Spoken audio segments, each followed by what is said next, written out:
Hello, guys. Another reading here. This one is beautiful.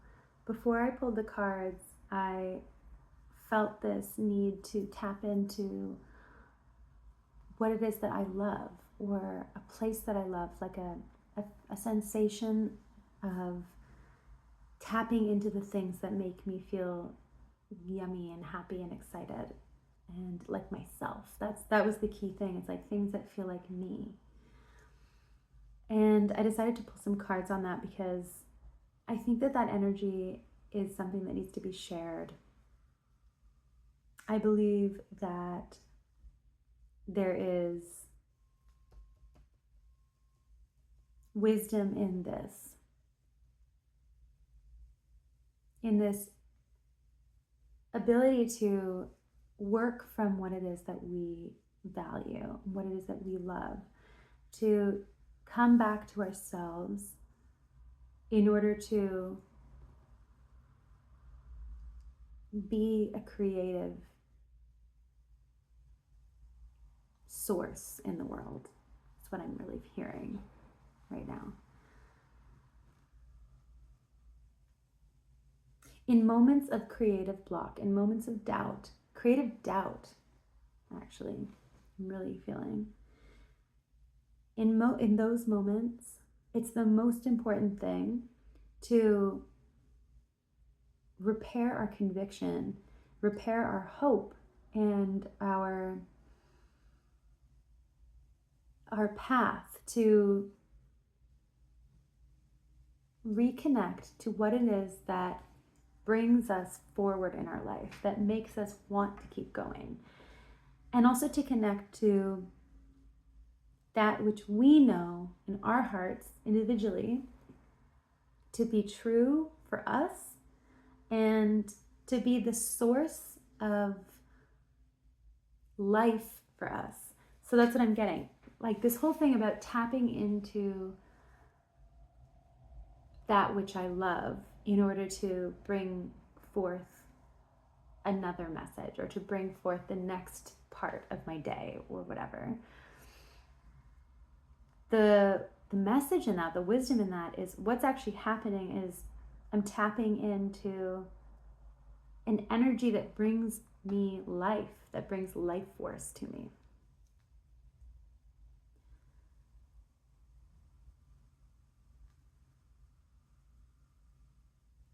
Yeah, it's where we get our ideas from, you see. So there's another message coming through here. If you feel creative confusion ever, like there are so many things you could talk about, so many things you could write about, so many things you could play music about, like a song about, so many things to paint. How the fuck do I know where to begin? What the hell do I do? Like, how do I know what's true? How do I know what's true for me? How do I know blah, blah, blah? That energy. To break the chaos of that, to break through the walls closing in, basically, of that kind of confusion and that kind of stress and worry, and break through into creative confidence, we have to tap into this place of love, tap into this place of juicy life force energy. And I do not mean look outside of yourself to get inspiration. That's a whole other topic. Like, we can talk about that.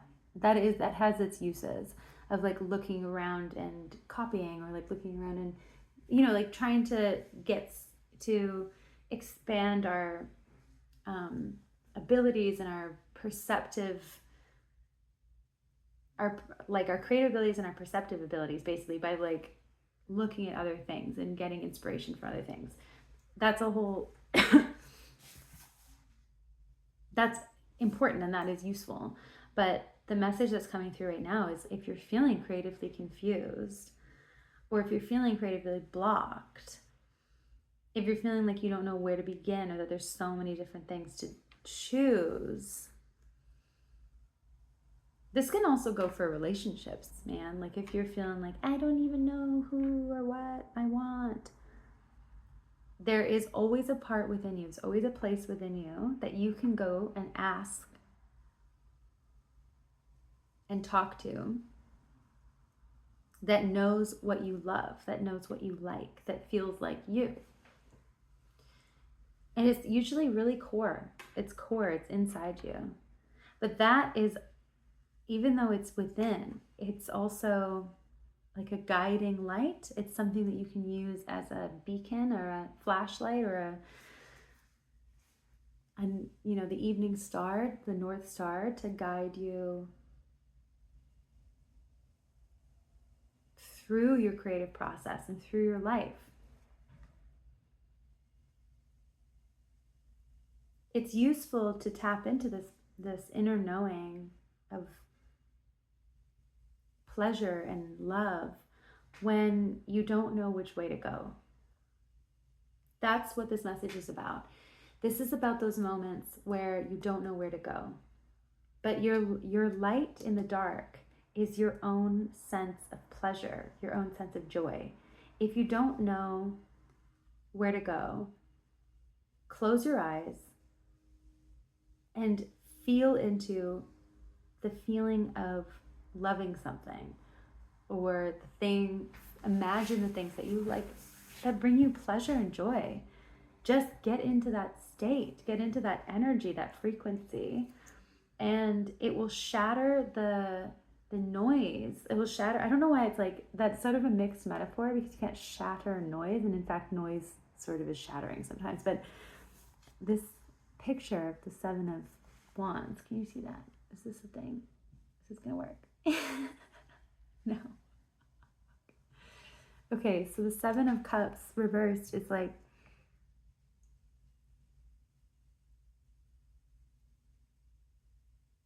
turning, it's like going back within rather than looking externally, right? And that's where you get back in touch with your creative fire, with your inner creative dragon, this energy of like the Kundalini energy of like your own creative power. The Page of Wands in this deck I always find really, really stunning. It's like there's a dragon in there, and she is full of power, this page. In the Rider-Waite deck, the pages sort of seem like really childish. And in this deck, I like them because they are like grown-ups. They're like grown women. But there's an energy and an earliness to their there's an earliness to their energy. You know what I mean? Like they're not the queens and the kings where they've been doing something for ages and ages. This is like a fresh energy. There might even be some learning involved. There might even be some experimentation involved. So this energy of like, or the message here is, by tapping, when you're feeling that sense of like confusion in your creativity and not really sure what it is to build or like to move from or to do, the way to get back in touch with your creative power and with your confidence in experimenting and in trying something out is by tapping into this beautiful Ace of Cups energy of that which you love, of things that bring you pleasure, of pure joy, pure desire, and also spiritual connection. So the Ace of Cups to me is the Holy Grail. And the Holy Grail is like this, is the energy of like love, like Christ love, spiritual love within us that we can access. It's the connection to God. It's the cup that we can fill with our own understanding of like unlimited love within us and our connection to God. It's like a vessel that is filled by the divine, that we allow to be filled by the divine, right? And the star here is like the divine presence pouring its love and its understanding and its wisdom into our hearts, into our soul. You need to open up in moments of creative confusion. You need to open up to source. You need to like open your head up, like you know what I mean? Like a little like a door, like a latch. Open up your cup to the divine and allow ideas to be poured through you, through the top of your head, so to speak, without trying to make sense of them, without trying to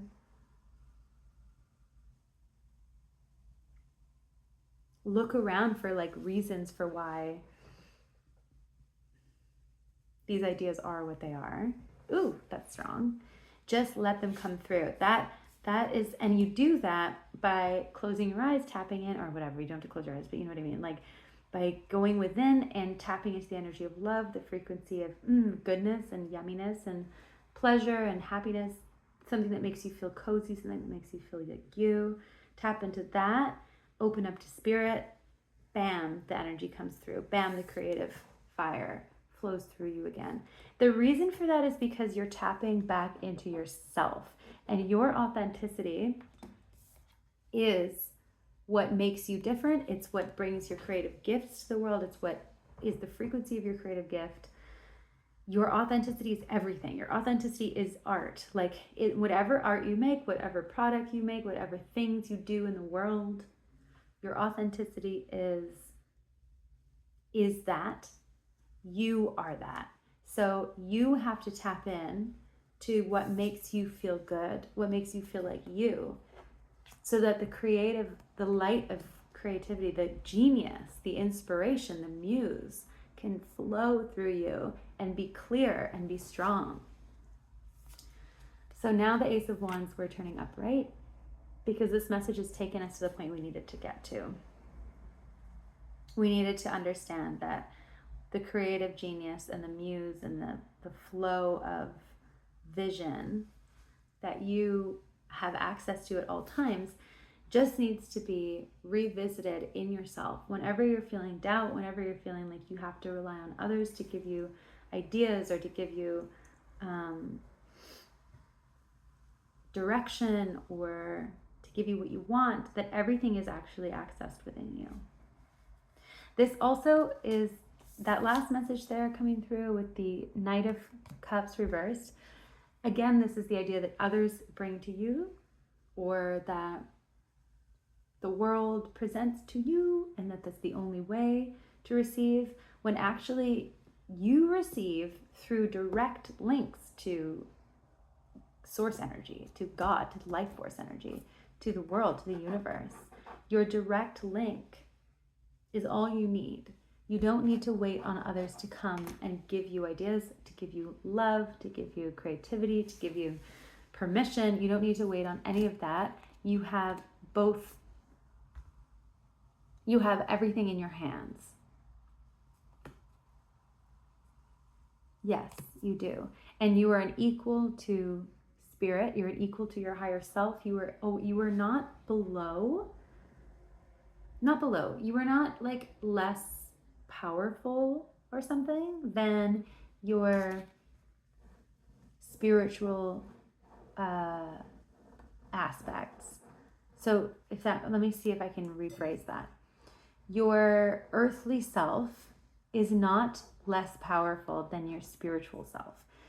Also, your earthly self is not less powerful than your spirit guides by God. It's not less powerful than God. If you believe those things, it's time to shed that belief and remember that you are, in fact, a co-creator of your existence. You're a co-creator of your life, that you hold energy in your body. You have the ability to manipulate and create energy because you are so in tune with spirit and with your higher self and with the universe. You also have to understand that you are someone who can bring things to others. So if you've been feeling like you need to wait on permission, that you need to wait on others to validate you, you need to wait on others to invite you This is really a big one for any human design projectors out there, because we were always being told to wait for invitations. You don't need to wait on actual invitations from people, because that's literally insane. That's insane. Nobody will know what you can do. Like, nobody will invite you if they don't know what you can do. Okay, so you got to do it yourself. You have to find a way to do this yourself. Now, okay, if I am talking to projectors, but this probably goes for anyone, well, for a lot of people, not for everyone, but like, you know that if you were to like force your energy into certain situations, that it won't really, nothing good will come of it. But you also don't need to wait around for people to like validate you. You need to get back to yourself. Always come back to yourself. Get back to that which makes you feel tapped into your loving body, to your desire body, to that part of your heart and your soul that makes you feel like so connected, so good, filled with yourself, authentic. And speak your truth, act on your truth, create from that truth, create from that space of truth, and hold in yourself the feeling that you are equal to all else, that you are equal to others, that you are here to provide something to others as well if they want it, that like everything you do is a meeting of hearts, that you are actually just drawing in that which is equal to you, okay? So no, you don't need to wait on validation, but what you do need to do is play for yourself, do things for yourself, and allow people to come to you, because you are the one who is, because they will know that you're equal to them. So don't concern yourself with trying to validate yourself or trying to make things look a certain way or try to fit into to match yourself to like one of the billions of different ways that have already been expressed. You know what I mean? Like if you were to like go on Instagram and start scrolling or look at the explore page or something, and you see like a billion different aesthetics that people are doing, and you're like, okay, which one's me? Which one's me? That's a really good example of what we're not trying to do right now. And the opposite of what this reading is about. This reading is about doing the opposite of that. Do not go outside of yourself, look at things and try to make it you or try to make yourself that. Okay, that's not how we're doing it. Go inside yourself. This is definitely a message for creators, especially people who do anything like visual, anything with sound, anything where an aesthetic or an experience is being created at your hands by you, and you want it to reflect you, like it's like a personal art or expression. Could also be a business, something that you really want to like, you're looking for you want things to be authentic to who you are. And what you're being encouraged to do is not go looking for it out there and try to match it, but actually to shatter that process or that practice that you might have of like going and looking and trying to match, like you go to it. No. Okay, no. You're going to close your eyes and you're going to tap into an energy within you that is you. You're going to tap into your connection to the creative impulse, to the creative muse.